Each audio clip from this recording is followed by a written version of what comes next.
I said earlier, I have to believe, for whatever reasons, that these people were able to rationalize that what they were doing. If there is any truth in what we're saying, they have to be able to rationalize to themselves that what they're doing is for an honest purpose. Burt Lancaster, the towering star of Hollywood's golden age, stunned the world with a posthumous confession, a list of 14 actors he branded as the industry's most evil. Names once worshipped now stand accused in a chilling revelation that feels more like a curse than a memoir. So, was Lancaster exposing hidden crimes, settling old grudges, or pulling back a curtain the studio system fought to keep closed?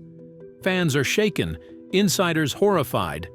But which legends did he condemn? And why? Let's dive in to find out. Number 14. Elvis Presley. The dark secrets behind the king's crown.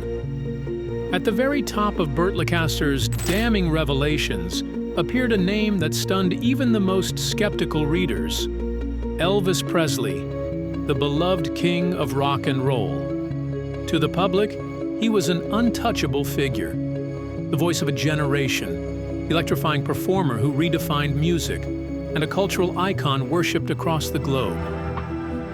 Yet Lancaster insisted that behind the glittering stage lights and deafening applause lived a far darker reality, one carefully hidden by those closest to him. Rumors had circulated since the 1950s, when Elvis first rose to fame. Despite the law, he pursued underage girls and often repeated a chilling phrase, "Being with 14 gets you 20." A crude acknowledgement of the prison time he risked, if caught. The empire around him, the lawyers, managers, and his infamous Memphis Mafia, ensured these whispers never reached the public. They shielded his image, guarded his mansion, and even recruited young girls from the gates of Graceland. Nurse Letitia Kirk later recalled an endless stream of teenagers entering his home throughout the 1970s, a memory echoed by Kathy Tatum, who admitted her 2-year relationship with Elvis felt like a fairy tale, yet left her used and discarded. His obsession ran deep. He addressed his girlfriend Anita Wood as "Little Mother," a disturbing reflection of his overwhelming attachment to his mother. Most haunting of all was Priscilla Presley. Elvis was 24 when he began courting her. She was only 14. Their 1967 marriage was celebrated as a love story, but Lancaster framed it as evidence of manipulation, control, and a fixation on innocence that revealed the shadows beneath the crown. But what if Elvis's so-called fairy tale romance was truly a chilling act of control and obsession? Keep watching. Frank Sinatra's storm now awaits. Number 13. Frank Sinatra. Charm, violence, and a rivalry that never healed. If Elvis Presley's hidden life hinted at unsettling indulgence, Frank Sinatra's story revealed something more corrosive, an arrogance that burned through his relationships and a temper that often dictated his path. To millions, Sinatra was the perfect image of style. Sharp suits, effortless charm, and a voice that could melt a room. Yet beneath the glamour lived a man quick to anger, determined to control, and unafraid to wound those who stood too close. His charisma captivated the public, but his sharp tongue and volatile moods left behind trails of resentment. Among his many feuds, none became more explosive than his battle with Burt Lancaster. Their clash began in 1953 on the set of From Here to Eternity. Lancaster approached acting with precision and discipline, while Sinatra relied on raw instinct and fiery spontaneity. The contrast bred constant tension, forcing director Fred Zinnemann to keep the peace. Sinatra sneered at Lancaster as a pompous poser. Lancaster dismissed Sinatra as a mere singer dabbling in film. When Sinatra stunned Hollywood by winning the Academy Award for Best Supporting Actor, the rivalry only deepened. Instead of celebration, jealousy and contempt grew. Public insults followed, with Sinatra mocking Lancaster's seriousness until Lancaster delivered a cold warning never to criticize his craft again. Even when they reunited in The Manchurian Candidate in 1962, the scars lingered, a reminder that Sinatra's brilliance could never be separated from his brutality. So how could a man celebrated for timeless songs hide such ruthless scars? And what if Douglas's shadow revealed something even darker? Stay glued. Number 12. Kirk Douglas, the tyrant behind the legend. If Frank Sinatra's arrogance burned like a flame, Kirk Douglas's presence was something heavier, darker, an oppressive force that suffocated those around him. For more than 70 years, his name lit up marquees, his roles celebrated as symbols of grit and strength. Yet according to those who endured him, Douglas's true nature was far less heroic. He was domineering, volatile, and merciless, a man who could turn any space into a stage for humiliation. Colleagues recalled him invading personal boundaries, delivering threats with casual ease, and crushing the spirits of those who dared to stand in his way. Burt Lancaster, long portrayed as Douglas's equal, often became his victim. Their 1957 collaboration on Gunfight at the OK Corral exposed the depths of Douglas's cruelty. On set, he publicly belittled Lancaster, stripped him of creative freedom, and demanded control over even the smallest details. The relentless bullying reportedly drove Lancaster to seek therapy, unable to cope with the anxiety Douglas unleashed. Douglas's volatility was not confined to film sets. That same year, when Lancaster teased him about wearing shoe lifts, Douglas shocked a crowd by breaking down in tears, an outburst that perversely left Lancaster vilified in the press. The facade fractured again in 1958 when actress Susan Bernard, then just 18, accused him of sexual harassment. Douglas never addressed the charge, his silence speaking louder than any denial. Though the pair reconciled decades later for Tough Guys in 1986, the scars endured. For Lancaster, those scars became fuel for something far more dangerous: the creation of a blacklist aimed at tearing apart Hollywood's carefully polished illusion. But could Lancaster's blacklist truly withstand the fury of Elizabeth Taylor, Hollywood's most untouchable queen? Or would her power rewrite everything? Number 11. Elizabeth Taylor. Power, fury, and the violet eyes that ruled Hollywood. If Kirk Douglas was feared for his tyranny, Elizabeth Taylor was dreaded for something different, an unpredictable storm hidden behind her legendary violet eyes. In 1962, while filming Cleopatra at Cinecittà Studios in Rome, Taylor stunned the crew with a display of uncontrollable rage. A simple moment triggered it. Another actress appeared in a dress of the same color as hers. Enraged, Taylor locked herself in her dressing room, refusing to emerge for hours. The entire production ground to a halt for 14 long hours, every member of the crew forced into silence, waiting for the star's fury to subside. But the drama did not end there. When the director finally insisted that filming must continue, Taylor hurled a glass of wine directly into his face. The set froze, every eye fixed on her, a reminder of the dangerous control she wielded. Taylor was not only a star, she was a master manipulator who bent productions, people, and even Hollywood itself to her will. Her marriage to Richard Burton in the 1960s became a showcase of that power. She absorbed his career into her orbit, using influence and charm to dictate terms to producers who quickly learned to bow before her demands. Like her earlier unions from Mike Todd to Burton, her marriages were not fairy tales of love but ruthless struggles for dominance, where manipulation and control were always at the center. So if love was only a battlefield of power, what hidden storm awaited Natalie Wood? And who truly controlled her fate? Stay tuned. Number 10. Natalie Wood. Tears, deception, and a death, wrapped in mystery. After Elizabeth Taylor's storms came another figure whose darkness was veiled in fragility: Natalie Wood. With her delicate beauty and eyes that seemed to carry endless sorrow, she appeared vulnerable, almost tragic. Yet, behind that image, Burt Lancaster claimed, was a master manipulator who wielded emotion like a weapon. On set, Natalie could turn crocodile tears into power. She once orchestrated the removal of a co-star she disliked by fabricating chaos around him. In another instance, she collapsed dramatically in the middle of filming, forcing production to shut down for 10 hours. The fainting spell, it turned out, was no accident. It was a calculated move to bend producers to her will. Colleagues quickly learned that opposing her came at a cost. Few dared to resist, fearing her threats and her ability to destroy reputations with a whisper. Lancaster even suggested that the manipulative patterns of her life echoed in her mysterious death. In 1981, Natalie drowned off the coast of California while aboard a yacht, a tragedy officially deemed an accident. But whispers persisted. Only weeks before, a journalist revealed she had threatened to end a close friend's career if they refused her demands.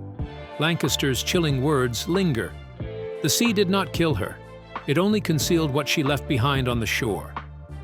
Her passing became not only one of Hollywood's greatest unsolved mysteries, but also a haunting reflection of the schemes and ruthless control that defined her rise. But what hidden mask did Mickey Rooney wear behind the smile of Hollywood's eternal boy? And whose lives did it quietly destroy? Number 9. Mickey Rooney. The dark masquerade behind the eternal boy. Following the tragic mystery of Natalie Wood, Burt Lancaster turned his spotlight onto Mickey Rooney, a man celebrated on screen for his boundless energy and mischievous charm, but feared off-screen for cruelty that left deep scars. To audiences, Rooney was the eternal boy of Hollywood, cheerful, lovable, endlessly entertaining. Yet behind the mask of innocence, Lancaster described a figure who seemed to take perverse pleasure in breaking others down. On set, Rooney's targets were often the most vulnerable. He mocked background actors for something as trivial as a hairstyle or the cut of a costume, not in private whispers, but loudly, before the entire crew. His humiliation was deliberate, Lancaster wrote, and the satisfaction he gained from watching people crumble was unmistakable. It was not mere impatience. It was domination disguised as laughter. That same cruelty seeped into his private life. Rooney's marriages, far from the romantic tales the public imagined, were marked by violence and control. Lancaster recounted how he turned wives into prisoners within their own homes, forcing them into both emotional and physical labor, reducing them to exhaustion. One particularly harrowing incident occurred in 1967 when Rooney, furious at delays, slapped his wife across the face on a film set, leaving not only a physical wound but a room frozen in shock. His relationships collapsed under the weight of fear and abuse, each ending not with quiet heartbreak, but with the lasting trauma of manipulation and violence. For Lancaster, Rooney's legacy was not one of laughter. It was a haunting record of cruelty that scarred nearly everyone who ventured too close. But could the world's most fragile star have turned vulnerability into her deadliest weapon? The next revelation will leave you unsettled. Number 8. Marilyn Monroe. Fragility as a weapon. After Mickey Rooney's cruelty, Burt Lancaster's list turned to a name that shocked even more: Marilyn Monroe. To the world, she was the ultimate symbol of beauty and vulnerability, a woman whose every glance carried both seduction and sorrow. But Lancaster claimed that beneath the shimmering image lay something far darker, a manipulator who knew how to turn her supposed fragility into a weapon of power. One of the clearest examples came during the making of Some Like It Hot in 1959. Instead of the effortless star audiences adored, the crew often encountered a woman who disappeared from the set without warning. Entire productions ground to a halt for hours, with cast and crew reduced to anxious waiting, unsure if she would return at all. The delays cost money, strained tempers, and left even seasoned professionals exhausted. Lancaster wrote chillingly, "She didn't just act fragile, she used that fragility to bend others to her will." Her influence extended beyond the studio floor. In 1961, Monroe secretly entered a relationship with powerful producer Jack Warner. When he later suggested pairing her with another male actor, Monroe responded with a dramatic emotional breakdown. The crisis forced Warner into concessions that benefited her alone, while those around her paid the price in chaos and disrupted work. What appeared to the world as helplessness was, in Lancaster's eyes, a calculated mask, one that allowed Monroe to manipulate Hollywood's most powerful men while leaving destruction in her wake.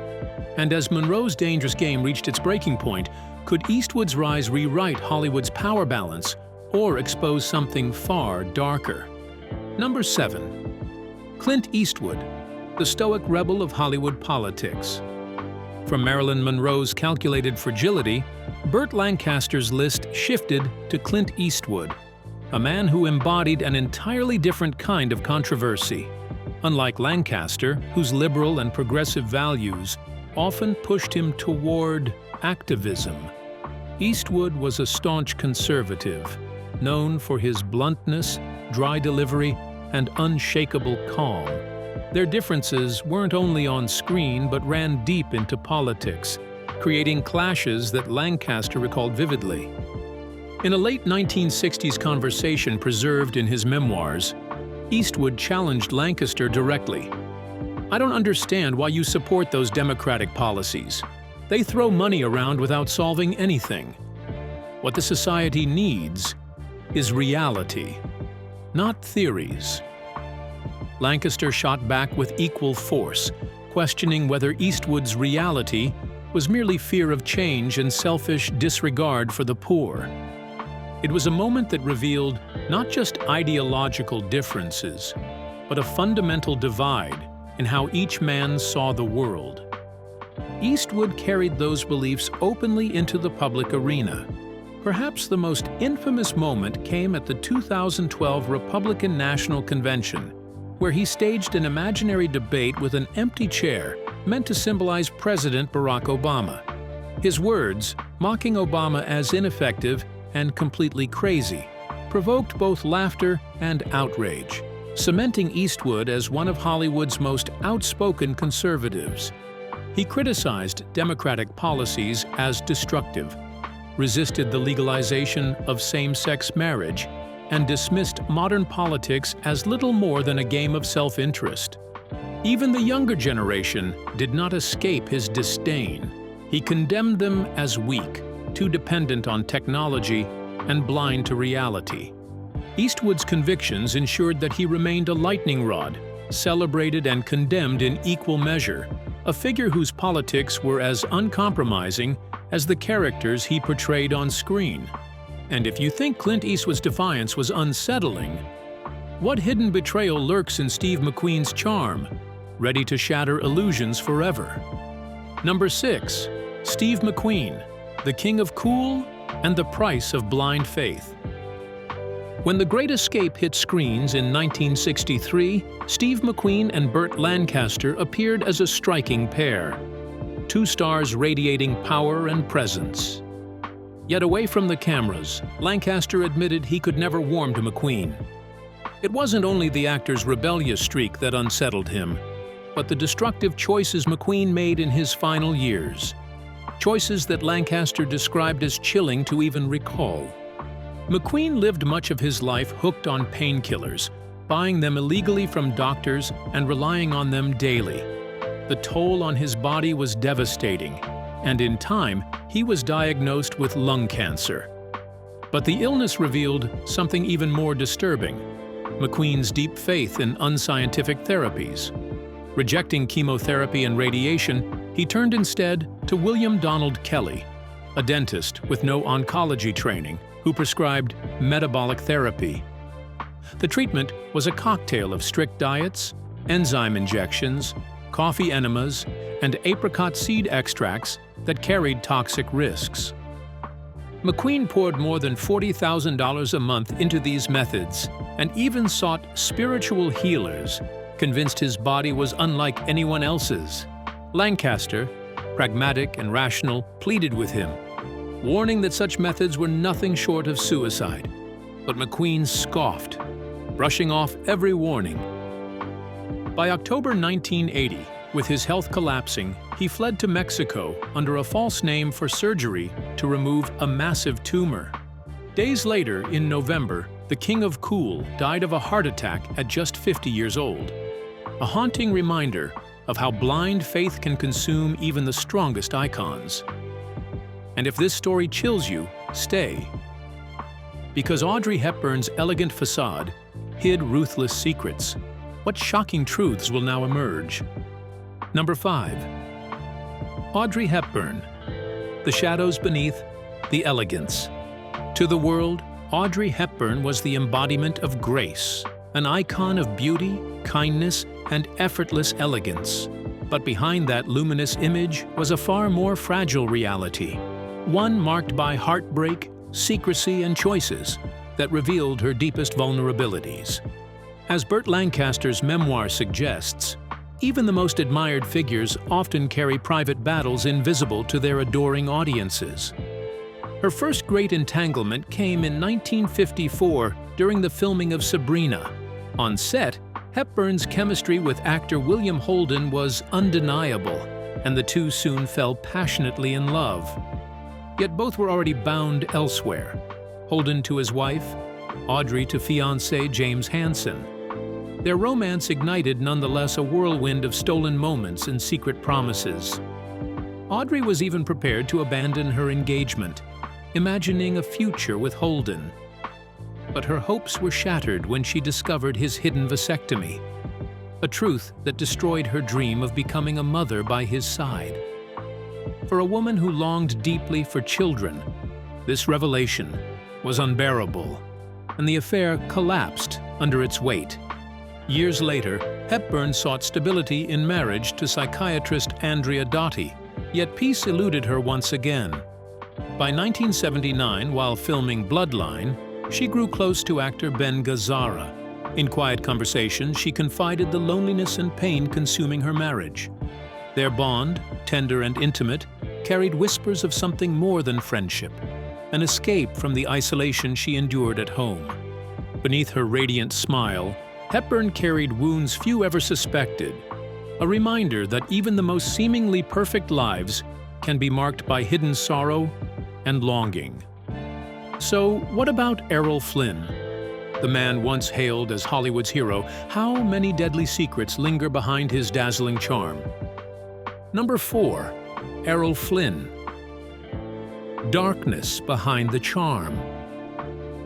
Errol Flynn was the face of Hollywood adventure, the dashing hero of Captain Blood and the adventures of Robin Hood, a man whose charm and elegance seemed untouchable.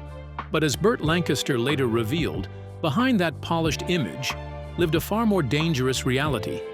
Flynn's public smile concealed a private world of excess, where glamour gave way to chaos and cruelty. He was infamous for hosting extravagant gatherings that spiraled into debauchery, nights filled with drugs, hired escorts, and bursts of violence hidden beneath the glittering surface of celebrity. Those who suffered at his hands rarely spoke out. Flynn's immense wealth and powerful industry ties silenced victims and shielded him from exposure. When he was arrested on charges of drug trafficking, the scandal might have ended his career. Instead, he leaned on those same connections, slipping free of accountability and continuing down a destructive path. The women he pursued were treated as disposable, their lives upended once they no longer served his desires. For Lancaster, Flynn was not merely a man of arrogance or unchecked appetites. He represented something much darker. Beneath the cloak of a gentleman, Errol Flynn embodied a relentless capacity for exploitation, a figure whose charm masked a monstrous truth. And the story of Flynn is not the final entry on Burt's blacklist. Could Spencer Tracy's celebrated charm hide a fury darker than anyone imagined? Number 3. Spencer Tracy. Fury behind the spotlight. Spencer Tracy was celebrated as one of Hollywood's most gifted actors, admired for the depth and honesty he brought to the screen. Yet, in Burt Lancaster's private notes, Tracy emerges in a far more unsettling light. A man consumed by rage and driven by a dependence on alcohol that turned every set into a place of fear. For him, drinking was never just a careless habit. Lancaster described it as a weapon, something Tracy used deliberately to intimidate and control those around him. The stories paint a disturbing picture. During the filming of Judgment at Nuremberg in 1961, a minor mistake by a makeup artist pushed Tracy into a violent outburst. He smashed a bottle across the table, leaving the crew shaken, a chilling reminder of how quickly his temper could ignite. His reputation went far beyond drunken anger. He was known for sexual assault, physical aggression, and psychological manipulation, bending colleagues to his will. Lancaster recalled how Tracy could shift in an instant, appearing saintly with a smile, then turning sinister, even threatening suicide to coerce a co-star into submission. To Lancaster, Tracy embodied the perfect contradiction, a man the world revered as noble on screen, yet feared as ruthless behind closed doors. Next on the list, Burt mentions a man who seemed honorable, but could James Stewart's quiet judgment hide a chilling, calculated cruelty? Stay tuned. Number 2. James Stewart. The Silent Judge. To the world, James Stewart was the embodiment of decency.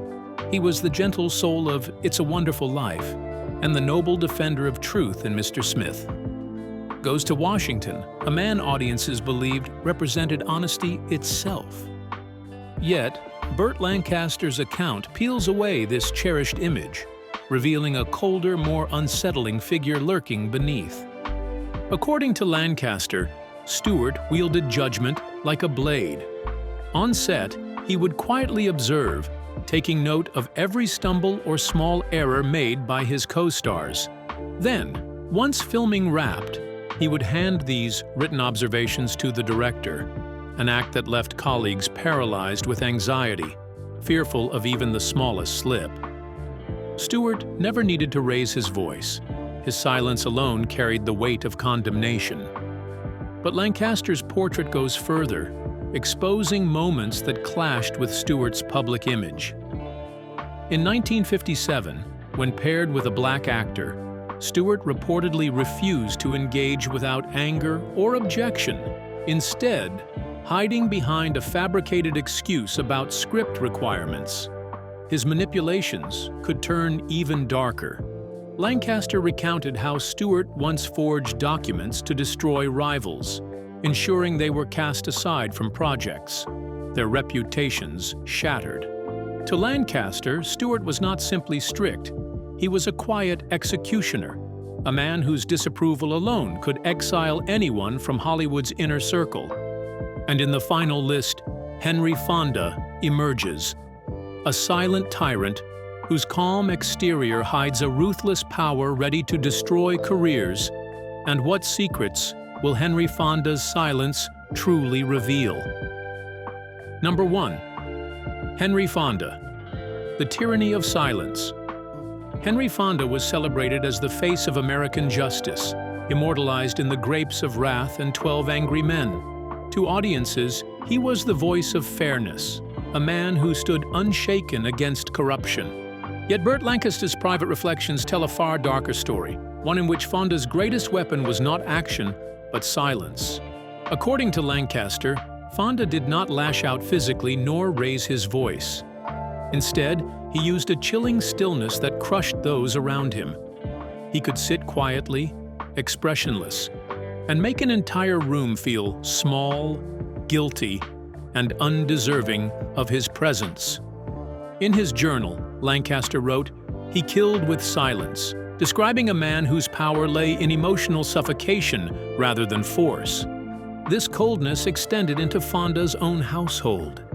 His daughter Jane later revealed how she grew up desperate for affection, yet received only criticism and control. Praise was absent, comfort denied, leaving her forever in the shadow of a father who demanded obedience rather than gave love. Fonda's ruthlessness reached beyond family walls. Colleagues spoke of being driven into despair, some even toward thoughts of suicide, all under the weight of his quiet domination. To Lancaster, Fonda embodied a terrifying truth.